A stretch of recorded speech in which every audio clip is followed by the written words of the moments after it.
van no únicamente por los capos del narcotráfico, sino por los capos políticos, financieros y empresariales que protegen a todo este enjambre.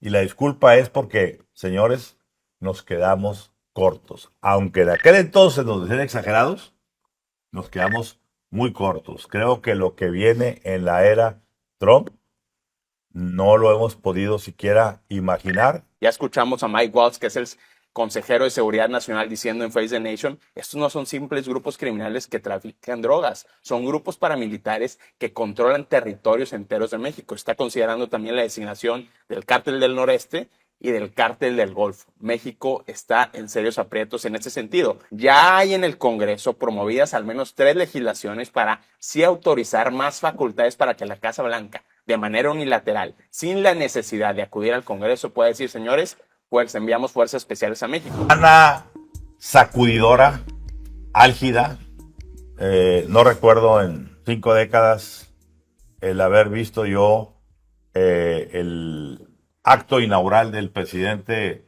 de los Estados Unidos dedicado no a sembrar esperanza, a vender futuro, a tratar de exaltar valores positivos y demás, sino un discurso como en este caso fue el de la toma de posesión del 47º presidente de Estados Unidos, Donald John Trump, en donde básicamente, como ya lo hemos reiterado y dicho, pues hizo de México su piñata de la fiesta.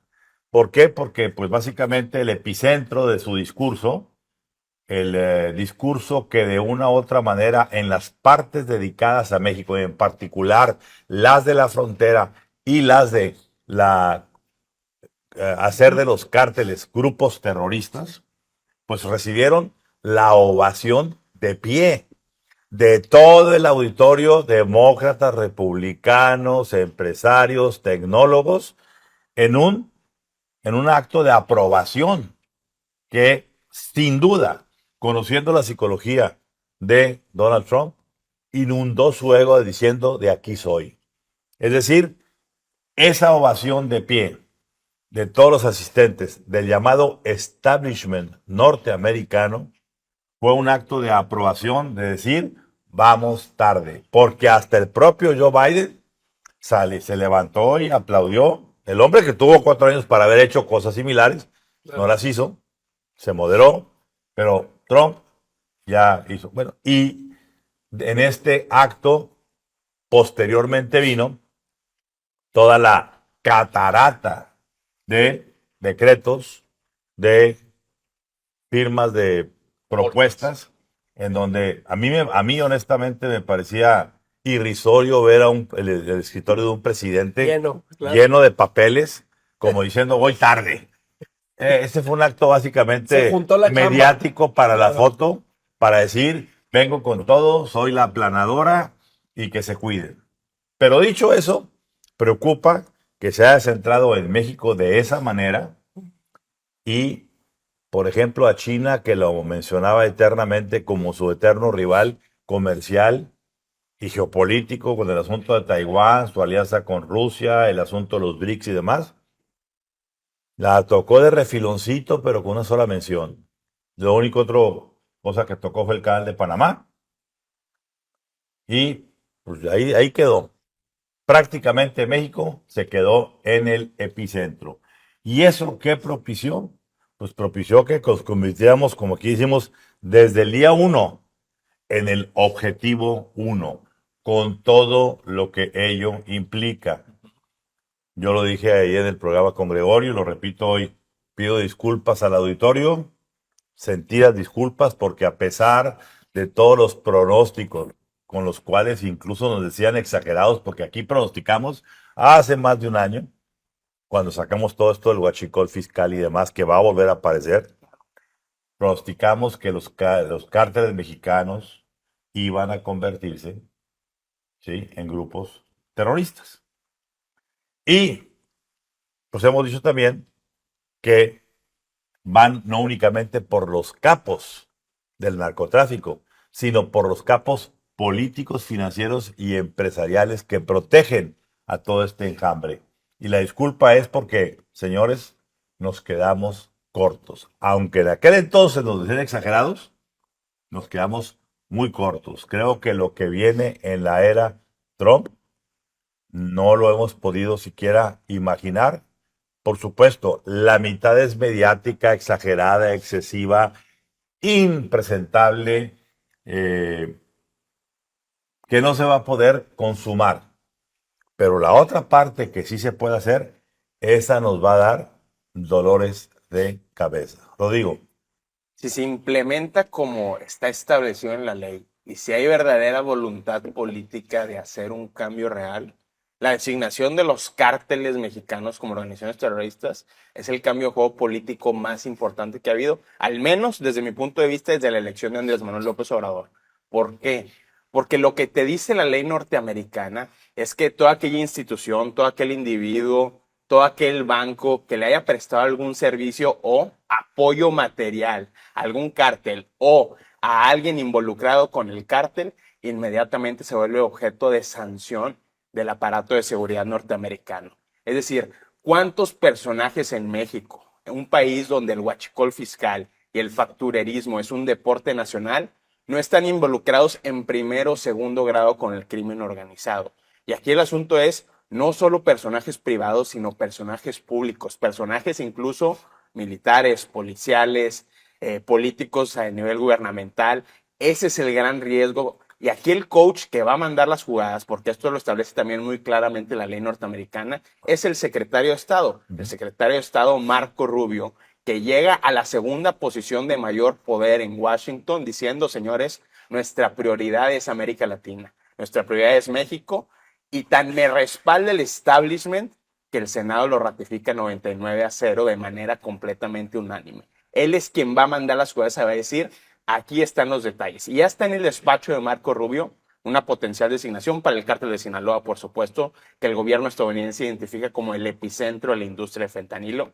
Al cártel Jalisco Nueva Generación, que se identifica como el grupo paramilitar más importante. Y ojo, vamos a estar escuchando mucho más la palabra paramilitar. Ya escuchamos a Mike Waltz, que es el consejero de Seguridad Nacional, diciendo en Face the Nation, estos no son simples grupos criminales que trafican drogas, son grupos paramilitares que controlan territorios enteros de México. Está considerando también la designación del cártel del Noreste y del cártel del Golfo. México está en serios aprietos en ese sentido. Y ya nada más quiero aclarar algo. La designación de los cárteles no implica en automático una intervención militar. Son dos cosas completamente diferentes. Pero ojo, ya hay en el Congreso promovidas al menos 3 legislaciones para sí autorizar más facultades para que la Casa Blanca, de manera unilateral, sin la necesidad de acudir al Congreso, pueda decir, señores, pues enviamos fuerzas especiales a México. ¿Y quiénes son los autores de esas medidas? Bueno, uno de ellos es precisamente Mike Waltz, el consejero de Seguridad Nacional.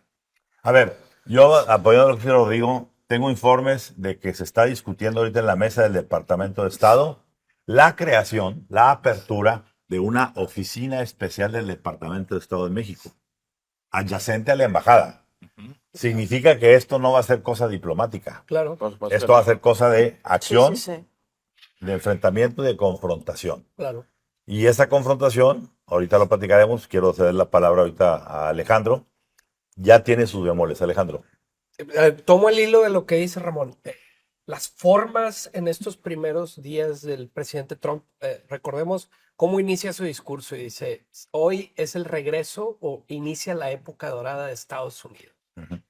La última vez que hubo una época Soy el dorada, elegido de Dios. así es, claro, se declara ungido, pero pues recordemos que la última época dorada de Estados Unidos fue quizá en la posguerra, en los 40, 50, cuando empieza un crecimiento sostenido y comienza una narrativa en Estados Unidos bien interesante y hay paralelismos, ¿sí? Una es las armadoras de carros, que ahora tienes a Elon Musk, antes tenías a General Motors y a Ford como esos insignias del crecimiento estadounidense.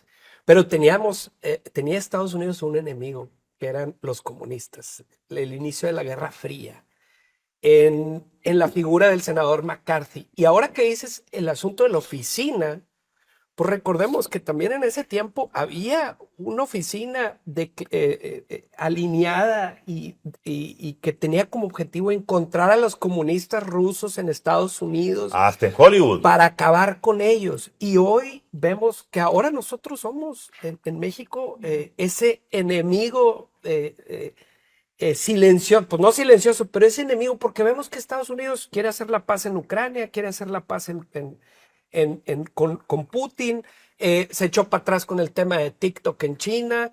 Entonces ahora con los únicos que están en guerra es con los mexicanos. Entonces, Bueno, pero tiene una justificación. Son Claro, su área Los de 120,000 muertos Entiendo. que hay cada año, entiendo. que son 40 torres gemelas por año. El tema es que esta época dorada, este renacimiento de la época dorada en Estados Unidos, tiene un enemigo como en ese momento, Claro. por el comunismo y la Guerra Fría y los rusos y demás, y se llama México. Claro. Y las señales son preocupantes hasta ahora, pero pues es una prueba de que viene en serio. Y A que ver, lo nomás vamos a un estar viendo. paréntesis de qué tan en serio, pues veamos la declaración de Tom Homan, el zar de la frontera en Fox News, diciendo los cárteles mexicanos han asesinado a más norteamericanos Sí, claro. que todos los grupos terroristas Sí, a los que se ha claro. enfrentado Estados Unidos en la historia. Así es. Marcela. Bueno, y ahorita hablando de Fox News, yo creo que ya es Trump News, ¿no? Porque está en un escritorio todo el día, casi sin tomar agua, y se para, no sé qué, Firme, todo el firme. tiempo. Si antes ya era de Trump, ahora es más. Parece el aprendiz en el escritorio con los papeles y hablando show, así. el reality. Sí, y no importa si se le sale algo que no, luego o sea, sale más que Jesse Waters y Dana Perino, Una ¿verdad? 24/7 mañanera. Sí, exacto. El aprendiz en Trump News. Entonces, aquí lo importante, lo que yo vi en la inauguración fue Dios, ¿no? Aquí a todo mundo, o sea, a él lo perdonaron en su momento, porque tuvo juicio político, tuvo 34 cargos, no sé, y fue perdonado. No por Dios, por la justicia estadounidense, Bueno. y tanto que es el primer presidente convicted felon, o sea, Sí. en la silla presidencial de Estados Unidos. Pero no lo perdonaron, están en hold. No, bueno, pues lo perdonaron que está de presidente. Pues, Pero no. tan pronto salga, Bueno, a ver, vamos a ver. La cosa aquí es que está gobernando a alguien que es catalogado como un delincuente. Y es la verdad. Entonces, y aquí la parte de la obispa, no sé si vieron esa parte de la obispa que salió. Maureen Claro, fue la Buri, Marianne Buri, la obispa episcopal Sí. Sí. de Washington, de Canterbury. Sí. Ojo, que dio ese famoso discurso de que ya Sí, sí, está sí. viral, No, y tiene un libro y todo. pero la dio en el mismo púlpito donde Martin Luther King, el Sí, reverendo sí, Martin claro. Luther King, Sí. dio No. su último discurso, su última Sí. homilía, Órale. antes de que lo asesinaran. Pero bueno, déjame continuar. El punto es aquí que esa imagen de Donald Trump con Melania y los suyos, escuchando a la obispa, ponerle una cara. hasta aquí tan elegantemente, tan a la altura, lo cual no lo ha tenido Claudia. Porque Claudia, o sea, las comparo porque son mujeres que pueden tener un tete a tete Una resistencia. con Donald Trump, ¿sí? Entonces, no estuvo súper a la altura la obispa. Claudia, a la fecha aquí no pasa nada, 2,000 pesos para el migrante que cruce, a ver, aquí te abrazamos. O sea, es una cuestión que yo creo que sí hay que voltear a ver de decir, a ver, la obispa sí le caló en lo más hondo al presidente. Se enojó. No, Se enojó que le dijo, me pides disculpas, y ya salió ella a decir, no Y le dijo, voy a pedir Marcela, disculpas. Y le dijo en sus mensajes, the so-called The so-called, bishop. sí. O sea, sí, la sí, que se sí, dice sí, obispa. sí, sí. Perdóname, Sí. si no estás conmigo, Exacto. te descuento y te En desconozco. una de esas tenemos Ex- un Enrique VIII en la Casa Blanca. ¿verdad? Oye, pero para cerrar este comentario, yo sí creo que mientras está como pan caliente sacando executive orders, como dicen allá, digo, voy a hablar en inglés porque es un tema de Estados Unidos, el punto aquí es que una obispa le puso un alto. La única. Nadie Elegantemente. más, Se le puso la un tiro. única, ni Elegantemente. Putin, ni Claudia Sheinbaum, ni Trudeau, bueno, Trudeau también No, ya y al salió. interior de Estados Unidos nadie. Nadie. Entonces, eso se me hace algo. Y lo de Dios, dar al César lo que es de César, a Dios lo que es de Dios, no sé si ahora en esta Golden Age No. va a ser así. Hoy César Porque es Dios. hoy César es Dios, Así. ¿verdad? Gregorio. Pues en Estados Unidos, en esta investidura, la forma es fondo, definitivamente. Lo que vimos el lunes 20 de enero, pues es algo, yo creo que inédito por muchas circunstancias, entre otras, bueno, la institucionalidad que se manifestó ahí, contrario a lo que el propio Donald Trump había hecho 4 años antes. Recordemos la irrupción al Capitolio, ¿verdad? En donde él se inconformó con el resultado electoral y toda la revuelta que ocasionó días antes del cambio de poderes. Recordemos algo. Hace 4 años, Trump no fue a entregarle en la silla a Joe Biden. A Joe Biden. O sea, no Joe regresó a la Biden Casa sí Blanca. fue y se le Sí, entregó. está claro. Ahí vemos la personalidad. Sí. Exacto, entonces, y bueno, yo creo que es una transición pacífica que eso le da estabilidad a Estados Unidos y creo que indirectamente a muchos otros países, incluyendo México, en esa parte de que ves que entra un gobierno con esta, vamos a decir, solidez o con este respaldo, con este empoderamiento. Pero bueno, a partir de ahí, de toda la ristra de órdenes ejecutivas, como bien lo comentaba Ramón, pues cuáles realmente se van a cumplir al pie de la letra, cuáles no van a pasar porque tienen impedimentos legales. Entonces sí se ve muy fuerte el arranque, ¿verdad? O sea, vemos que llega con todo, muy distinto a la situación de su primer mandato que comenzó en el año 2017, muy distinto a sus últimos días cuando se dio la irrupción al Capitolio, en donde todo aquello era inestabilidad y era caos políticamente hablando.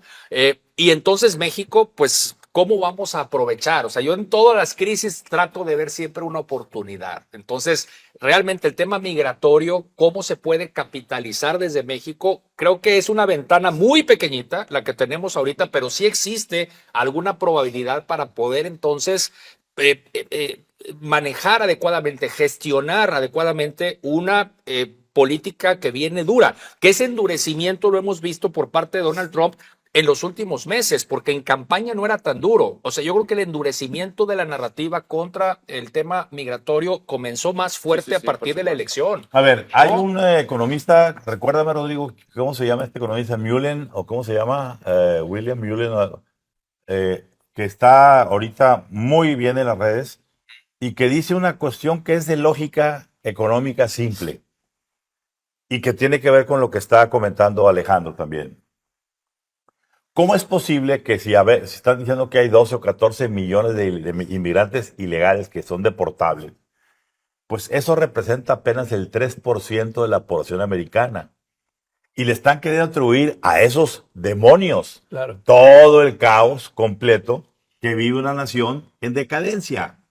La respuesta es muy sencilla. No se olviden, en política el instrumento de control se llama miedo, fear. Puesto. Claro. Y el miedo tiene que Con imagen. ponerse en la mesa, Encarnarse. como decía Alejandro, o en el macartismo con los comunistas, hoy pues, no están ahí como para...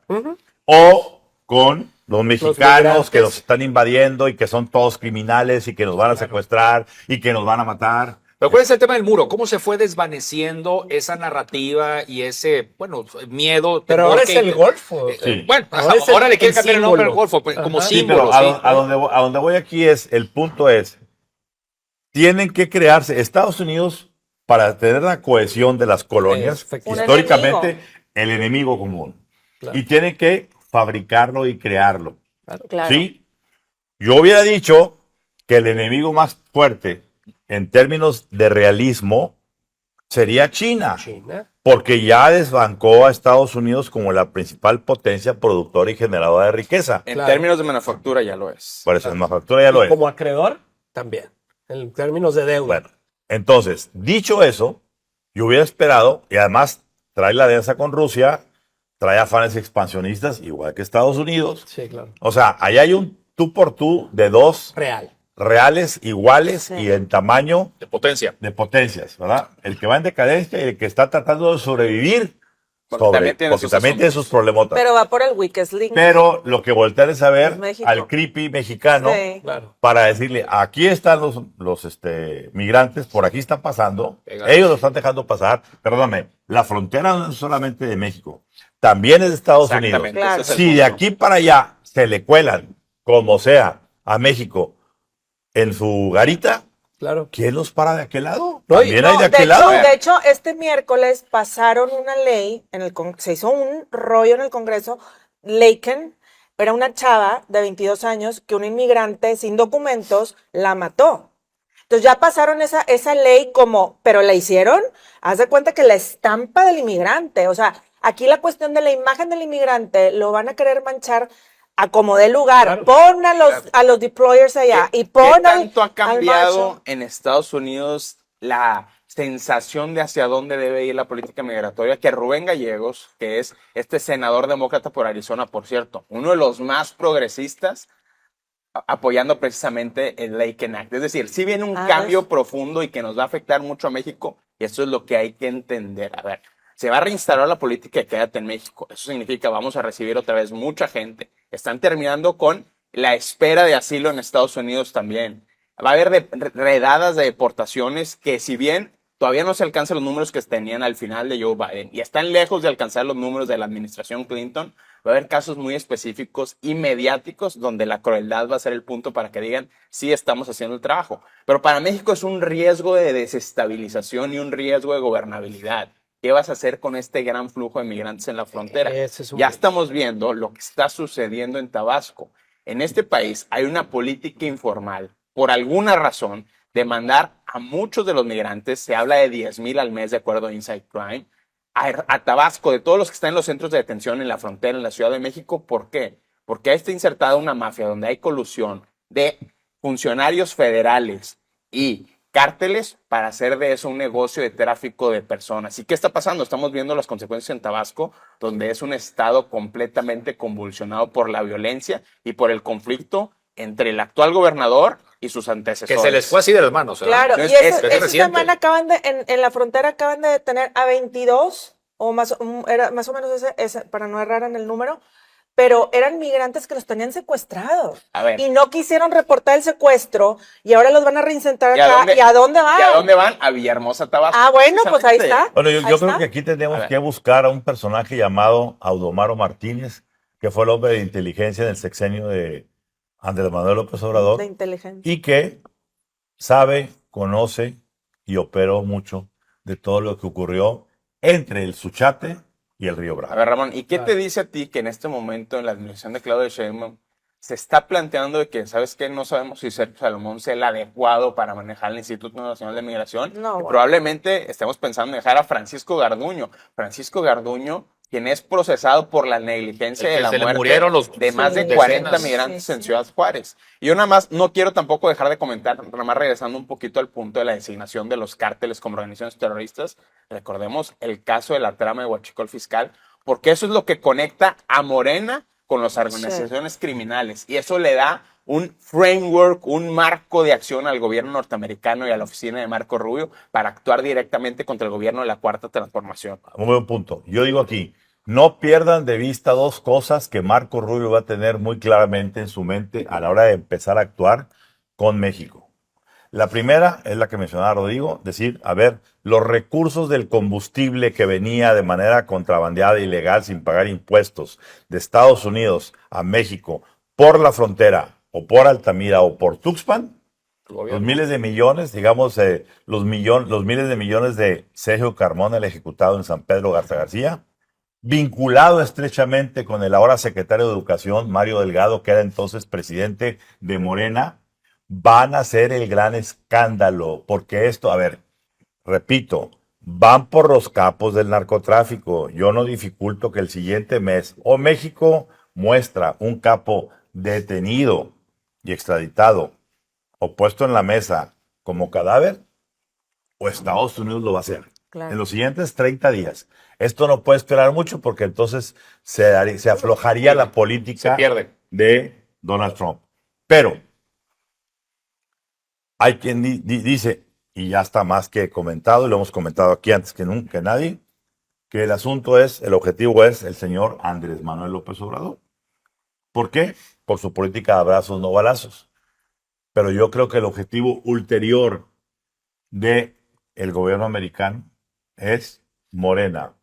En el momento Sí, claro. en que puedan vincular a Morena como financiero de las campañas políticas, que hay evidencia de sobra, De eso. publicada incluso aquí en Magenta, Testimonios de reuniones de Rubén Rocha y Américo Villarreal con capos en Sinaloa. y jefes de las campañas diciendo y denunciando, fuimos con el Chapo Isidro, fuimos por acá, entregamos No, ya lo tanto, tienen. tanto Tamaulipas como Sinaloa, Sí. por citar dos casos. Las narcocampañas y los narcogobiernos. Bueno, en ese momento, Morena pasa a ser grupo terrorista. Por eso no se extrañen que hoy les estén a los morenistas tocando la puerta 5 diferentes políticos morenistas, conminándolos a que formen un nuevo partido. Ante la eventual posibilidad, O sea, cambiar de piel. ¿no? Claro, una muda de piel de la víbora. ante la eventual posibilidad de que Morena sea un casualty of war, ¿sí? Lo que están diciendo es, vamos preparando dónde vamos a aterrizar. Mucha gente dice, a Morena le está pasando lo que en su tiempo le pasó al PRD cuando conquistaron la Ciudad de México.